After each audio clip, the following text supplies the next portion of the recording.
Okay, here is our second video on deficits and debt. We are going to cover objective number 2. I'm going to see if I can't get my pen back up. There's my pen right there. Okay, so this is pretty dense material. I mean, you probably got that impression from looking at objective 1 with that complicated budgeting process and the difference between things that are on budget and off budget and a lot of different definitions to keep track of. So I know that it's dense, so it's important to really take each objective and break it down into a number of clearly defined sub-objectives and talk about them one at a time. While the material is dense, though, these are really important issues, whether you're an economist or not.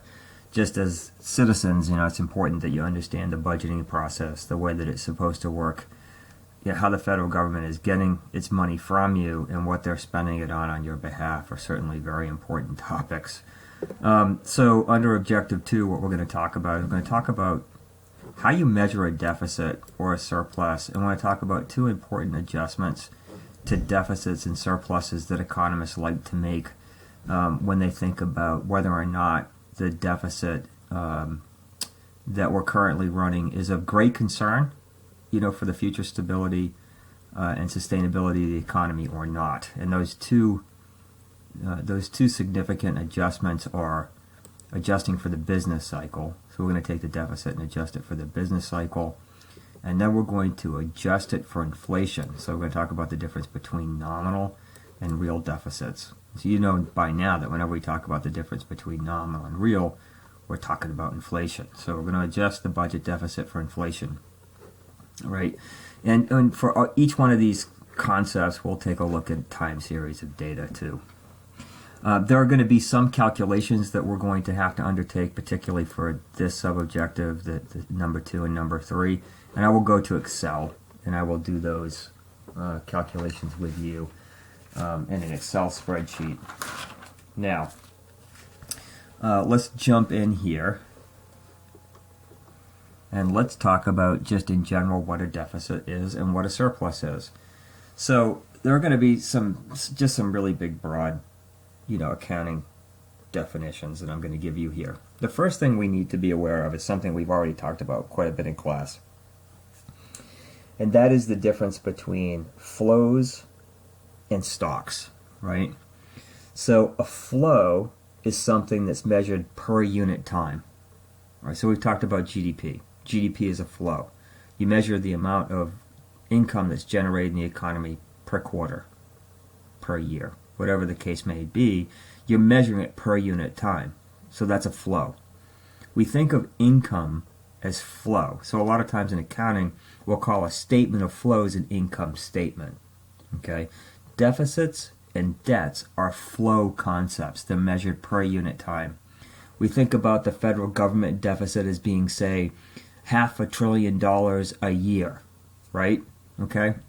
Now, these flows over time impact the financial position of the economy, in this case, the federal government.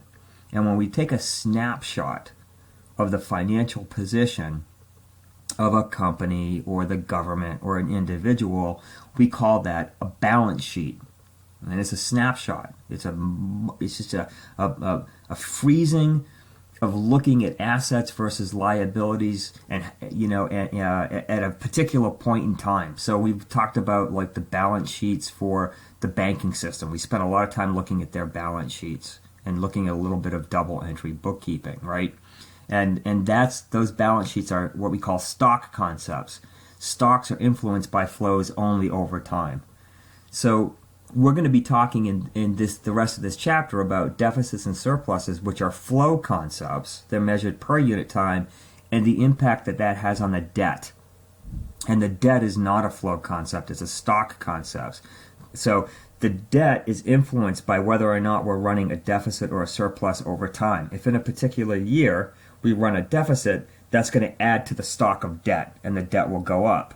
And if in a particular year we're running a surplus, that's going to lower the deficit, right? And in the particular year after running a surplus, the deficit will be lower than it was the year before. So flows versus stocks, an important concept in accounting and in economics, and something that we've talked about before, and I'm applying it here to the definition of deficits and debt by just reminding you that deficits or surpluses, if we're fortunate enough to run one, they're measured per unit time. Those are flow concepts, okay, and those influence the debt, which is measured at a point in time, and that is a stock type of a concept, kind of like what you see on a balance sheet. Okay. So a deficit first. Let me go back here. So a deficit is when we are spending more, right, in the current period than we're collecting in revenues. So a shortfall of revenues under payments.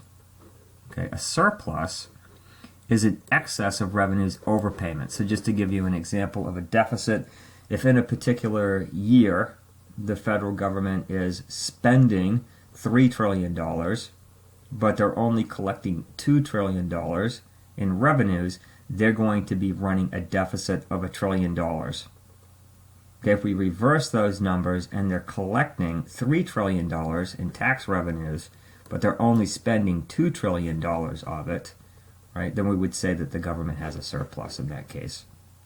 So it's pretty simple concepts, pretty simple flow concepts. Okay. In reality, what the size of the deficit or the surplus is going to depend on what we count as revenues and what we count as payments, right? And so that's where, kind of the devil is in the details. So there's not necessarily one particular right answer as to what to include in revenues and what to include in payments. What's important, though, is that whatever we use, it makes common sense and we have a justification for it, number one.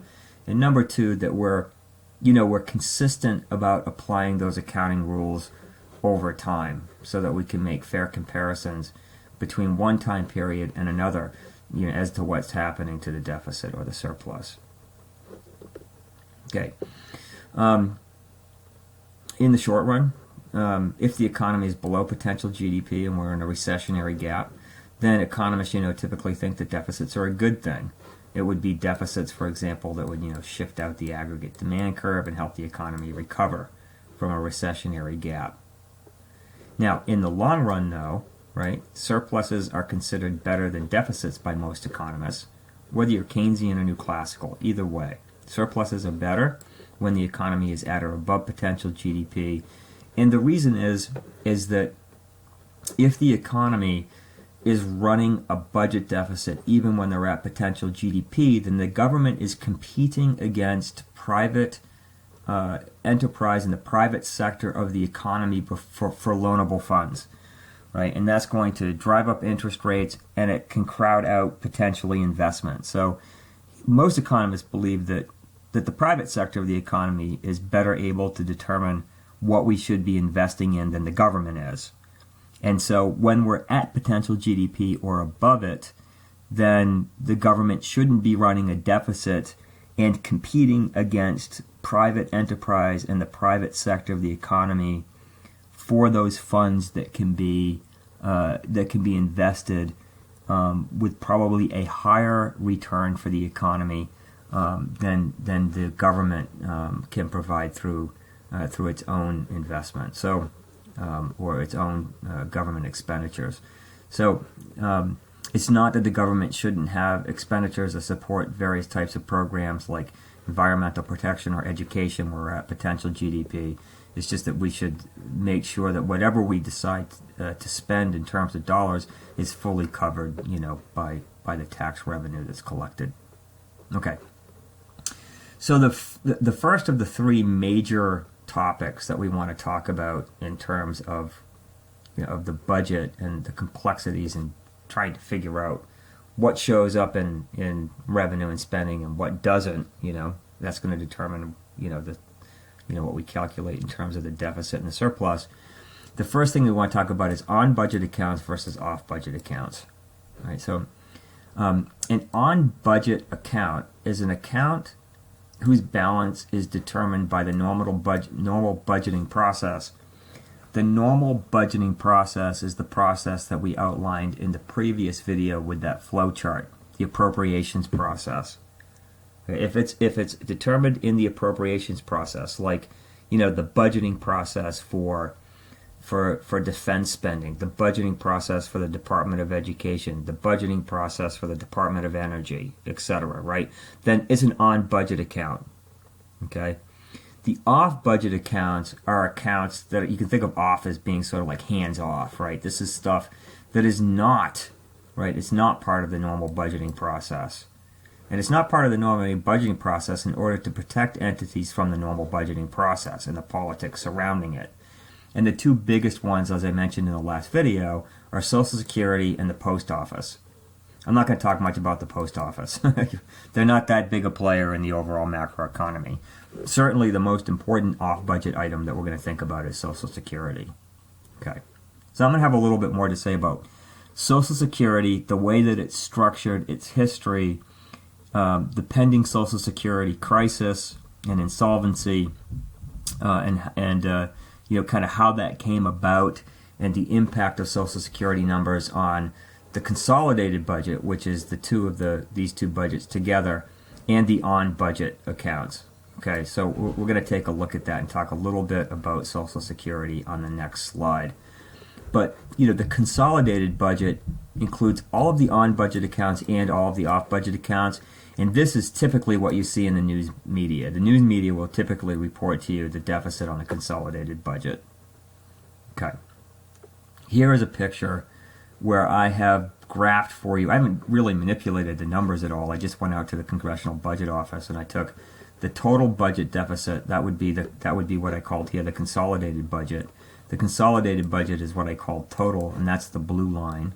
For example, if we look at the year 2000, it's easy to identify in 2000 because there's a big gap between the two.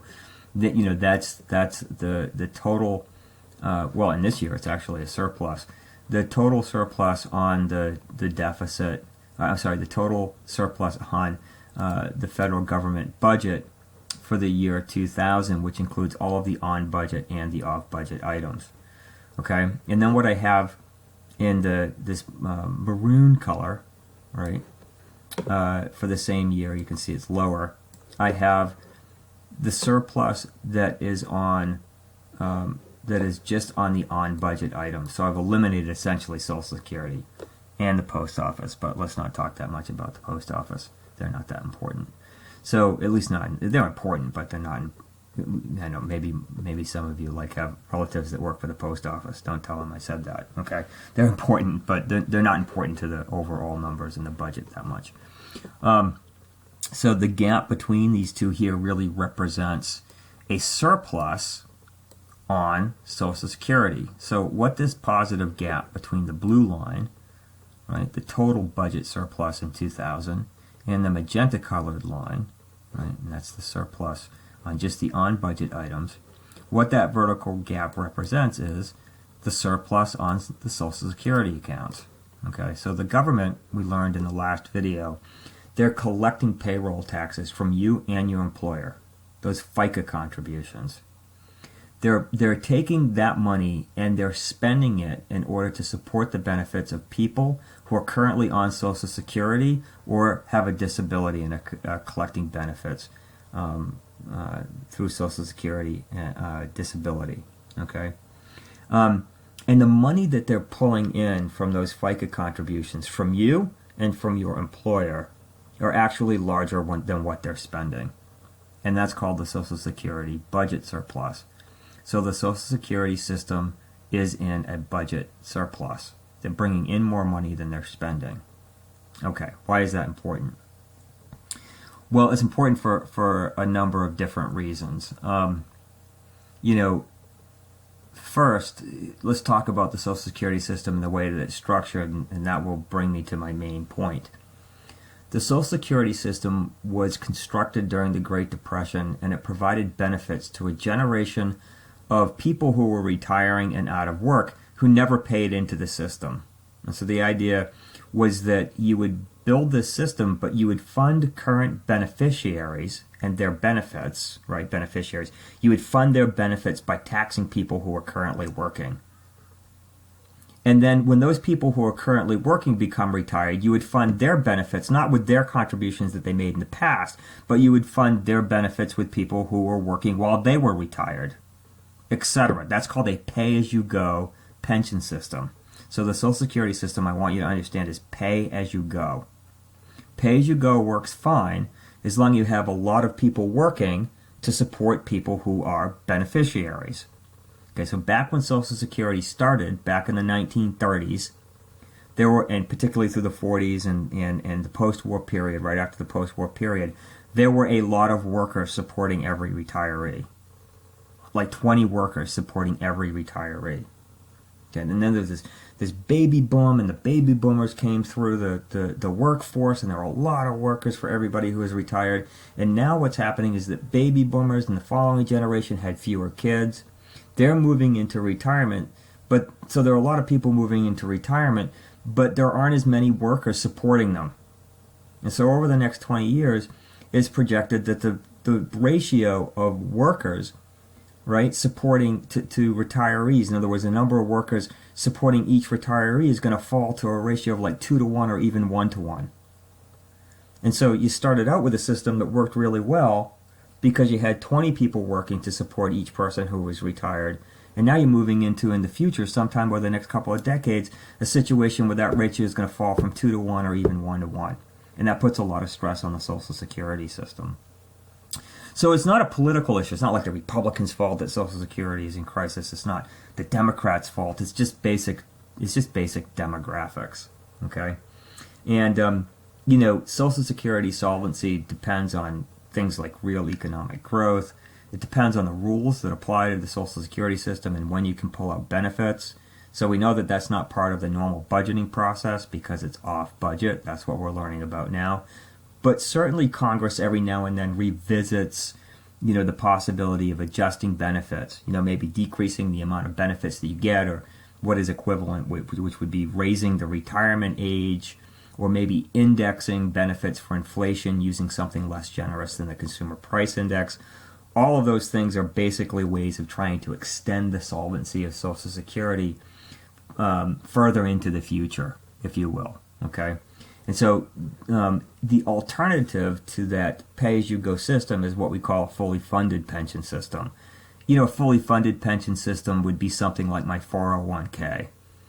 I make a contribution every year to my 401k, and then Loyola, matches like, up to 9% of my salary. I used to be 9%, now it's like 7%, I think. They cut that back during the Great Recession. It never came back to 9%. But, they make a contribution to my 401k. Once it's in my 401k account, I invest it myself. I decide, does it go into mutual funds? Do I put it into individual stocks? Do I buy bonds with it? How do I allocate my portfolio? I make all those decisions. And when I get ready to retire and I start to take money out of my 401k, the money that I take out will literally be the money that myself and my employer put in there. And how much I will have will depend on the investment decisions that I made over time. That's a fully funded type of a pension system, or a fully funded, retirement account. So there's a big difference between fully funded and pay-as-you-go. Pay-as-you-go systems don't work too well when you have these kind of, dramatic demographic shifts that we've been talking about here. Okay, so why is it important for this graph? Getting back to the graph here. Well, it's important because another big accounting concept, I've talked about stocks versus flows. Another big accounting concept is whether or not you structure a set of accounts on what's called a cash flow basis or an accrual basis. So on a cash flow basis, it's really simple. You're just accounting for revenues when they're realized, and you're accounting for your expenditures when they're realized. And that's the way the government does it, because it's simple. It would be very difficult to track accruals, accrued, liabilities and and assets would be very difficult to track that for an entity the size and as complicated as the U.S. government. So they go on a cash flow basis. So the story with Social Security is that there's this surplus, this gap that we see, and if we include that surplus, the budget picture looks rosier than it does if we only look at the on-budget items, the magenta-colored line. And the magenta-colored line, the on-budget items, might be a better reflection of the actual state of the budget deficit, because what's coming along with these extra revenues in the surplus really is an accrued promise to pay out benefits at some point in the future to the people who are actually making these contributions. So if I pay my Social Security payroll today, there's an implicit promise by the government that when I retire, I will be supported through benefits too, right? Otherwise, why would I want to pay it today if there were no benefits for me in the future? And so the government is accruing, if you will, a responsibility to pay me in the future. And if the government were using really what is a much more complicated but appropriate accounting system, which took those accrued expenditures in the future and discounted them back to the present value and included those in their expenditures, right, then we would get a closing of the gap between these two lines. And so a lot of economists would prefer to do the best they can in looking at the budget numbers and coming closer to what we might see if we use an accrual-based accounting system by eliminating that big off-budget surplus that has existed in the Social Security account and only look at the on-budget items. Okay, so there's a summary of stocks versus flows and on-budget versus off-budget items for the government, and the important concept of accounting on a cash flow versus accruals. And the reason that we would like to look at on-budget account deficits too is because when you're doing accounting on a cash flow basis, the numbers that you get might be a lot closer to what you would get if you were using an accrual-based accounting system. There you go. I got all of that out there. Like I said, it's complicated, right? Pretty dense stuff that we're doing here. Okay. So next, let's talk about item number 2, adjustment number 2, structural and cyclical deficits.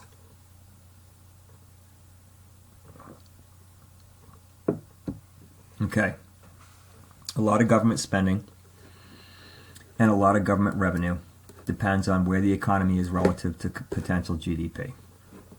When the economy is above potential GDP, it's going to be enjoying extra revenues because taxes are collected as a percentage of income. Right? So when income is high and the economy is strong, right, the government's going to be collecting more tax revenue than when the economy is at potential GDP or in a recessionary gap. So if we were to go into a recession, as we certainly are now, we would expect that government revenues will fall. Okay, we're going into a recession now. We're in one for sure. I don't know how long it will last. We're actually going to close up this class after I get through a couple of more videos and we have really all of the tools at our disposal. I will finish the class by giving you a brief kind of a rundown of the supply, the shock that we're currently experiencing in aggregate demand, aggregate supply, and a brief discussion of all the different policy tools that have been brought to bear to try to deal with it. So I will do that for you. But I feel like we need to, that's a great way to finish this course. We're almost there. And I feel like we should have all of the tools in our toolbox that will help us understand that before we jump into a lot of detail there. But that said, we're certainly going into a severe recession right now because of the coronavirus pandemic. Revenues then we would expect to fall because people aren't working. If they're not working, they're not making income. If they're not making income, the government's not collecting taxes on that income. The government's spending more. Spending more on unemployment insurance. They're certainly spending more through the stimulus, etc. We would expect that government spending would typically go up during a recession.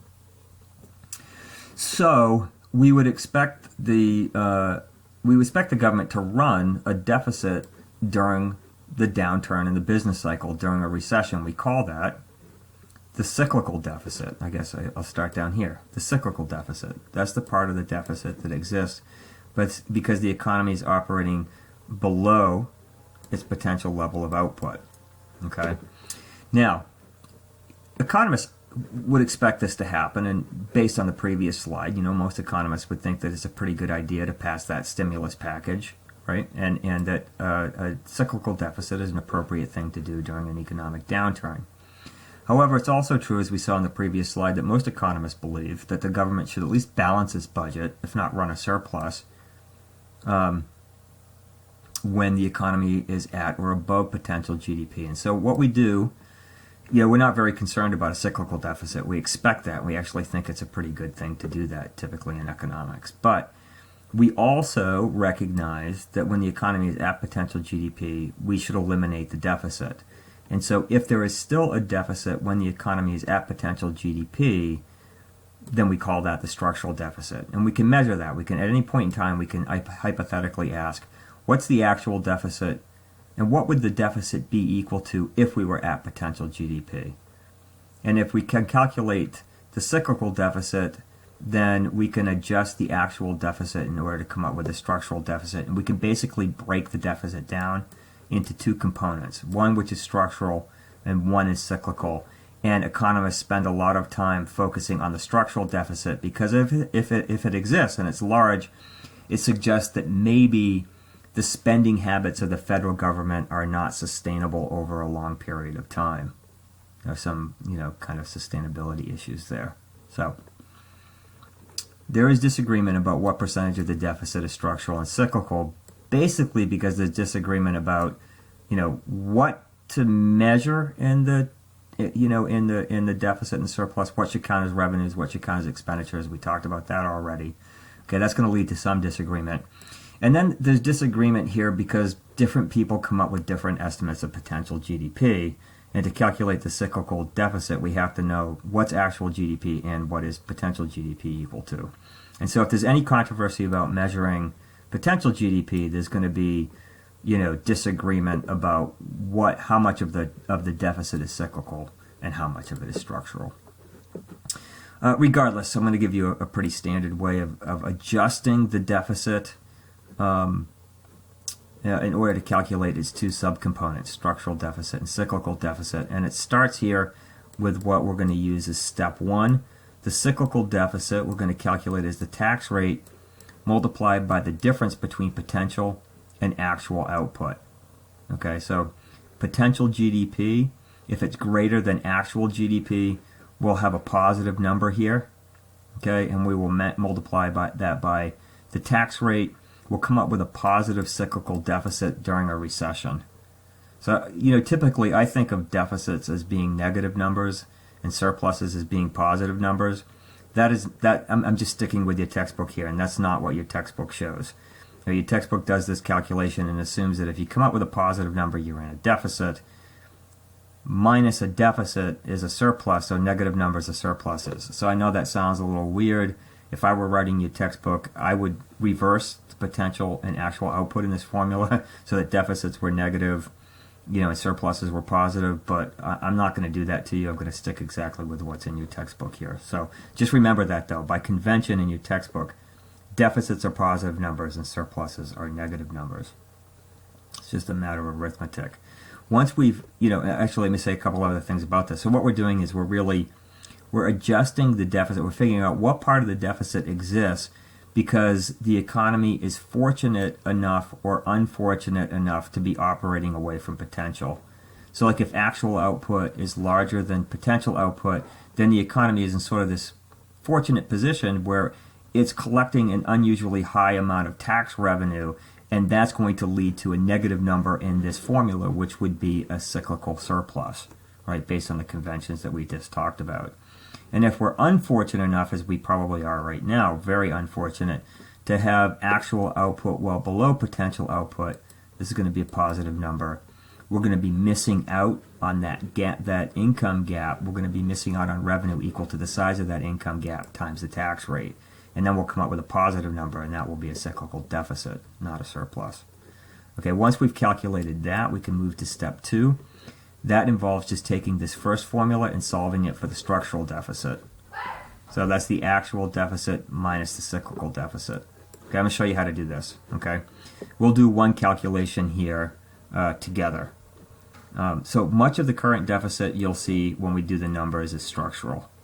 Right? So the question is how sustainable is that? I mean, it can't last forever, right? If you're going to run deficits now, eventually you're going to have to turn those deficits around and pay for everything that you borrowed. And that is at the crux of the arguments between people who aren't worried about the deficit and the debt and people who are worried about the deficit and the debt. It really comes down to this structural deficit, the fact that even when times are good, we're still running large deficits.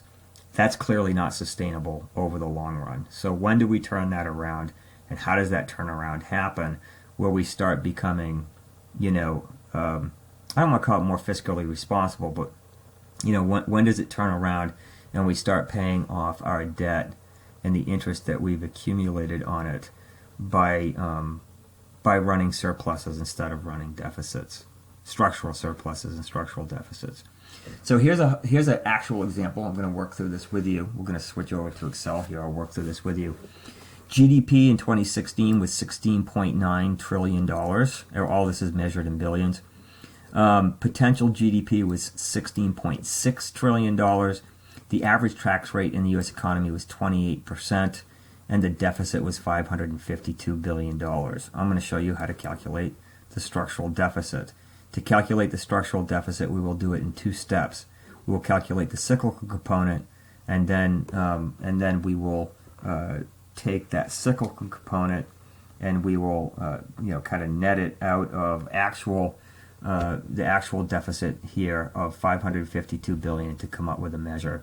Of the structural deficit. And if we have a big structural deficit, then that could potentially be something to worry about.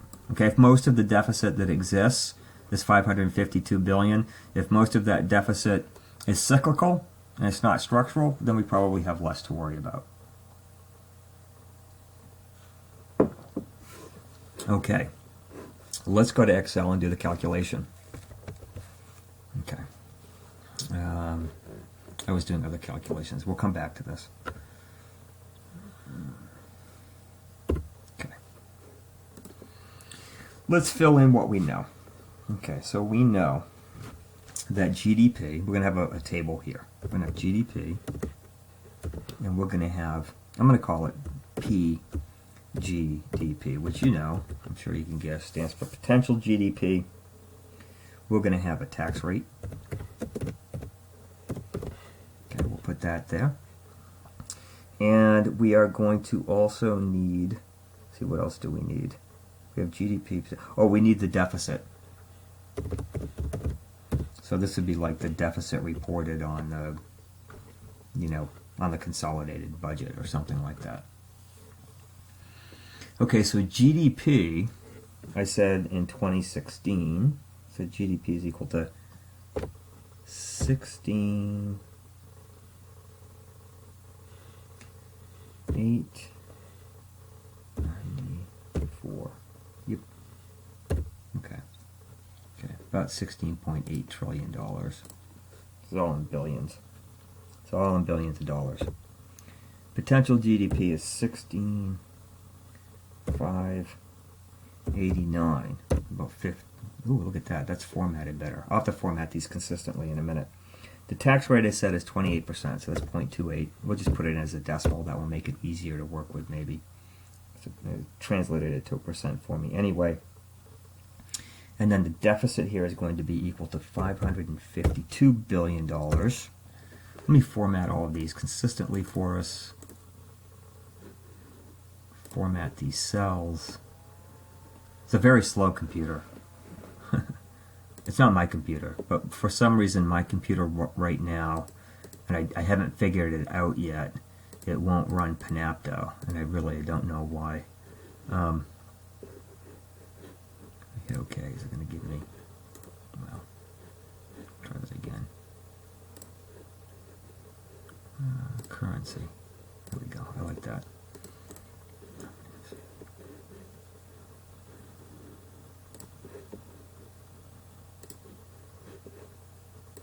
Don't really need the decimal places here. Okay, so there's all the information that we need. We need to figure out how to calculate the structural deficit. Okay, that's what we're interested in. It's a two-step process.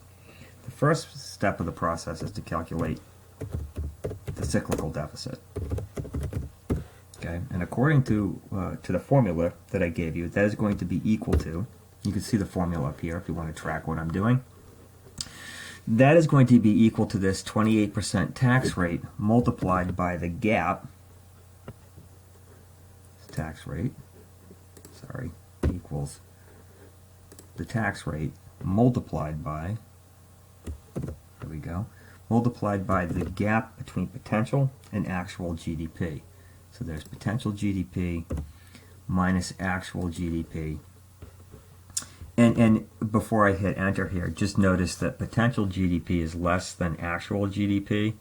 So what that means is that the economy is operating above potential GDP in an inflationary gap. And so we should expect this number to be negative, and we'll interpret that as a surplus, a cyclical surplus, rather than a deficit. Okay, and that's what we end up with. $85.4 billion cyclical surplus. So in order to calculate what we're after here, ultimately, we need to adjust the actual deficit for that cyclical deficit in order to come up with what we call the structural deficit.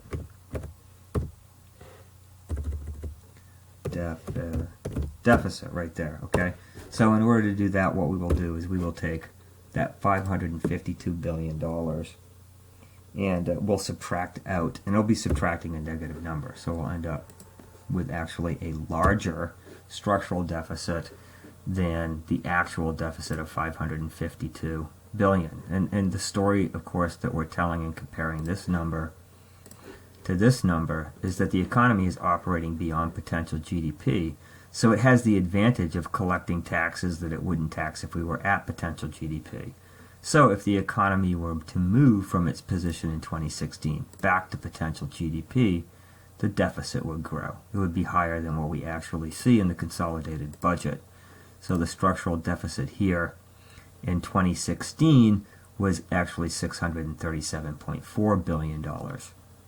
So that's how you adjust deficit numbers for cyclicality. So let's come back here, take a look at the actual time series since the early 1960s of cyclical and structural deficits. So actually what I plotted here is the unadjusted budget deficit, and that's the blue line, okay? And then the red line is cyclically adjusted. That's the same thing as structural, okay? So that's structural and cyclically adjusted are basically the same thing, okay? And so where's the cyclical deficit? Well, the cyclical deficit is the gap between the two lines. So again, if we come out here to 2000, because it's just easy to see what's going on in 2000, you can see that the economy was operating above potential GDP, so that the surplus is larger than it would be if we were at potential, right? And that's the gap between the unadjusted federal deficit and the structural deficit. So even though there's a big surplus, right, we could ask the question, well, was the surplus that was in existence at the end of Clinton's presidency, did he actually manage to balance the structural deficit? Or maybe it's just because, there was strong economic growth in the late 1990s when Clinton was president, and if we had been at potential GDP, we'd still have a structural deficit. Well, these adjustments actually show that Clinton did in fact balance the structural budget, and he gave us for a couple of years a structural surplus. Now that structural surplus, of course, is lower, right, than the unadjusted or the actual surplus, because we were above potential GDP. So by definition, it has to be, right? We're collecting extra tax revenues that we wouldn't collect at potential GDP over these years. But certainly the structural budget was balanced during those years. Then, of course, we come into a recession in the early 2000s, and the economy goes back into, structural deficit. We have 9/11. We open up the two biggest wars, really, and longest wars anyway, biggest wars, but longest wars in U.S. history, and that requires a lot of excess federal government spending over and above what the federal government was willing to collect in tax revenues. Most of that was funded by issuing bonds. We'll take a look at the impact that had on the debt in the next video, but the economy went back into a sharp structural deficit in those following years. Started to come out after of those structural deficits at the close of the Great Recession, and we have dived back down into some pretty deep structural deficits in the past 3 years. We've been running $1 trillion deficit close to potential GDP in the last year, in this last year in 2020. So economists are concerned about that. At least some economists are certainly very concerned about that. Okay, the next adjustment we might want to make is an adjustment for inflation. So whenever you hear the word nominal now, you're always thinking about not adjusted for inflation, and when you see the word real, you're thinking about adjusted for inflation. So what we're going to do is we're going to take the nominal deficit and we're going to adjust it for inflation. Okay, here's the thing you got to understand. Inflation reduces the value of debt. So, there are two ways that the federal government can finance a deficit. One way is by printing money. When the government prints money, they increase inflation. And what that means is that they can potentially monetize the debt. In other words, they can, you and I don't have this option, but if the government borrows money, it can print the money to pay for what it's borrowed. That's called monetizing the debt. When the government prints money, we know in this class that after studying financial markets and Fed policy that it leads to inflation. So what inflation does essentially is it wipes out the real value of the debt that the government owes. So inflation is really a tax. It's like a tax. And inflation redistributes wealth in society. It redistributes wealth from people who are savers to people who are borrowers or debtors. And the largest debtor in our society is the federal government, far and away. And so if there's even a modest amount of inflation, it's going to wipe out a fairly significant dollar value of debt, and we should count that as revenue for the federal government. Okay, so you might ask, well, if the federal government could just print up money and wipe out the debt by printing up money and wiping out the real value of its debt through inflation, why don't we just print up a bunch of money and pay for the debt that way? Well, you don't want to do that, because if it gets too out of hand, you're going to end up with runaway inflation, what we call hyperinflation. And if you have hyperinflation in the economy, the entire financial sector is going to melt down. It's going to break down, right? And we know from what we studied in the last few chapters that the financial sector, even though, it's a relatively small sector of the economy, it's vitally important for the smooth operation of every other sector in the economy. That's why, and the temptation to do that, the temptation to basically deficit spend and then print money to pay for it, right? The temptation to do that is exactly why in the United States the Federal Reserve System is separated, right? And monetary policy is separated from the executive branch and from the legislative branch.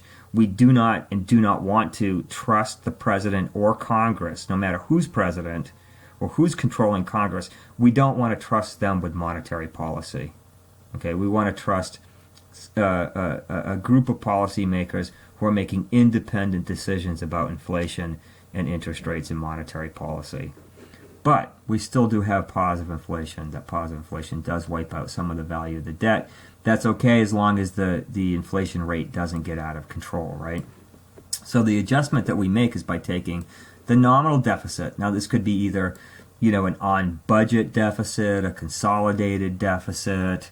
It could even be it could even be a structural deficit or a cyclical deficit, whatever. But we take the deficit number that we're interested in, we adjust it for inflation by subtracting out the tax revenue that's implied by inflation. And the tax revenue that's implied by inflation is the inflation rate times the total amount of debt. That's the amount of the debt that inflation wipes out. And so we can consider that as revenue for the government, and that revenue for the government should lower the estimated value of the deficit. So there you go, right? Pretty simple formula to understand. Lowering the real deficit through inflation, though, like I said, is not costless. And if inflationary expectations become built up in the economy because of poorly run monetary policy or a concerted effort to monetize the debt and wipe out the debt by printing money and increasing the inflation rate, we're going to have a hyperinflation, right? And then the economy is going to really break down. So persistent inflation becomes built into expectations. It causes higher interest rates. Those higher interest rates would imply that the government itself has to pay higher interest payments to manage its existing debt. It would be a real mess if we came to the temptation just to print money to pay off what we borrowed. Okay, here's an example. I'll go through an example of this with you. We're getting to the end of this particular video, I promise. The 2016 deficit we've already seen is $552 billion. I also looked up the debt value for that year. It was $14.2 trillion, and the inflation rate in 2016 was 1.26%. So let's calculate the real deficit. Okay, again, I am going to go to Excel, and we'll build a new spreadsheet in Excel. So what we're going to have in this spreadsheet, we're going to start with the deficit, put that up here. And this deficit is just the deficit on the consolidated accounts, just because that's what's typically reported in the news. So that was the number that I picked. And then I'm going to take the debt. We're going to write the debt down here. The debt in billions is, let's see, 14.168. I'll put the 0.4 in there. Okay, it's in billions of dollars.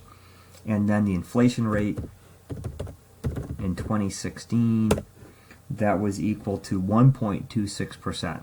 So we'll put that in as 0.0126. Put that in there. Okay, let me format this stuff for us. I like a nicely formatted table. Doesn't take too long to do that. So we'll put the dollar sign in there. I don't think we need the decimal points. And then this we can format if we would like to as a percent. So you just go here in Excel and hit percent. It makes it look like a nice percent there. Okay, now what we're going to calculate, and we don't have two steps to this one. This is just going to be a simple one-step calculation. We're going to calculate the value of the real deficit. We're going to do that by taking the existing deficit, which is 552, and we're going to adjust that for inflation. Again, if you want to see kind of the structure of the formula, it's exactly what we had in the previous slide. You can look up here on Excel where it shows the actual formula that I'm typing in. So I've got B1, which is the deficit here. You can see it kind of highlighted in blue. And what I'm going to do is I'm going to subtract out the amount of revenue that the government really earns for itself through inflation. And so from the previous formula, we saw that that means taking the inflation rate, 1.26%, and measuring the amount of the debt that inflation rate wipes out. So I'm going to take that cell and multiply it by the debt.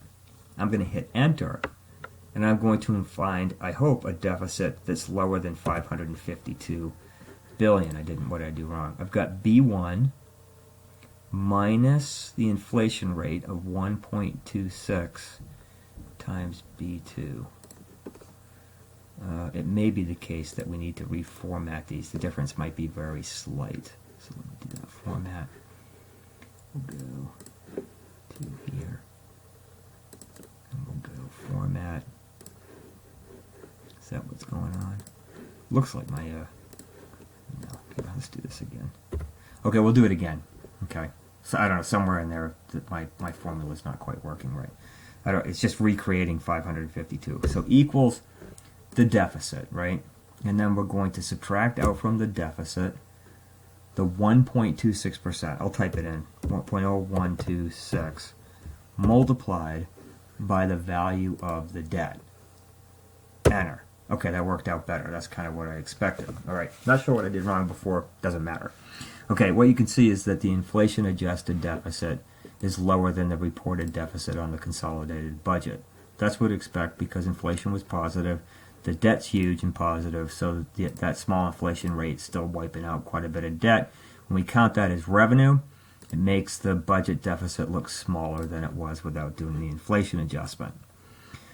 Very good. Back to our slideshow. Here's a picture of the nominal deficit versus the real deficit. So, for example, you can see a pretty good gap between the two. I don't know, what year should I put? Let's pick 1992. Okay? So, in 1992, we have this value, these are both deficits. And again, in my graphs, I measure the deficits as negative numbers. I wouldn't, even though your textbook has deficits calculated as positive numbers, it would be bizarre to me to have a graph of this type of a thing where where everything was flipped upside down. So the deficits on the graph are negative numbers. I've translated them back to negative numbers. You've got inflation that's positive in 1992, and so once you account for the revenue that the government is earning through positive inflation, the deficit doesn't look as bad as it did if you didn't adjust it for inflation. So the magenta, not the magenta, but the maroon colored line here, right? This is the inflation adjusted deficit, or the real deficit. Okay, so I actually mixed these up. That's the real deficit. That's the real deficit, and that's the nominal deficit. I thought I messed those up when I was looking at this right before the slideshow, and indeed I did. Okay, so you can see that in years over time, so, two things can cause the adjustment between the nominal and real deficits to be significant. One of them is a really large debt, and the other one is a really high inflation rate, right? And so, like over here, the inflation rate was really low in 2010, 2011, 2012. But the gap between the nominal and the real deficits is really large because we just had so much debt, right? And it's just a huge amount of debt. And even with a small inflation rate, a lot of revenue in a sense was earned by the government because that small inflation rate was still wiping out a substantial amount of debt because the value of the debt was so high. So that's nominal and real deficits. We've looked at the three main adjustments that we can think about: on budget versus off budget, with a review of the way the Social Security system works. You know now that the Social Security system, at least for now, right, is in surplus. It's not projected to stay in surplus, though. Over time, the number of workers in that pay-as-you-go system, the number of workers supporting each beneficiary is falling towards a 2-to-1 or even a 1-to-1 ratio, putting a lot of stress on the Social Security system. So a lot of economists would prefer to look at only the on-budget deficit, not the consolidated budget deficit. The consolidated budget deficit probably looks a little bit too optimistic, and the on-budget numbers probably reflect more what the budget deficit would look like if the government were using an accrual accounting system rather than accounting on a cash basis. So that's the first big thing, right? The second objective, we looked at structural deficits versus cyclical deficits and the actual deficit. Right? And what we learned there was that a lot of the budget deficit that exists is in fact structural. It's not cyclical. It would exist even if it were a potential GDP. And that is the component of the budget deficit that economists debate the most. Is it sustainable or is it not sustainable? Okay. And then what we learn here, which I think is the least important between you and I think this is the least important adjustment, is the one between nominal and real. And that's because the inflation rate in the United States is pretty low, and the Fed is never going to allow monetary policy to be used to monetize the debt in the U.S. anyway. So let's hope that the Fed remains independent. In the future, right? It's important to have independent monetary policy. So there's objective number 2. Take a break here. Whew, a lot of stuff in this chapter, and we'll come back and talk about objective 3 very soon. Okay? Thank you.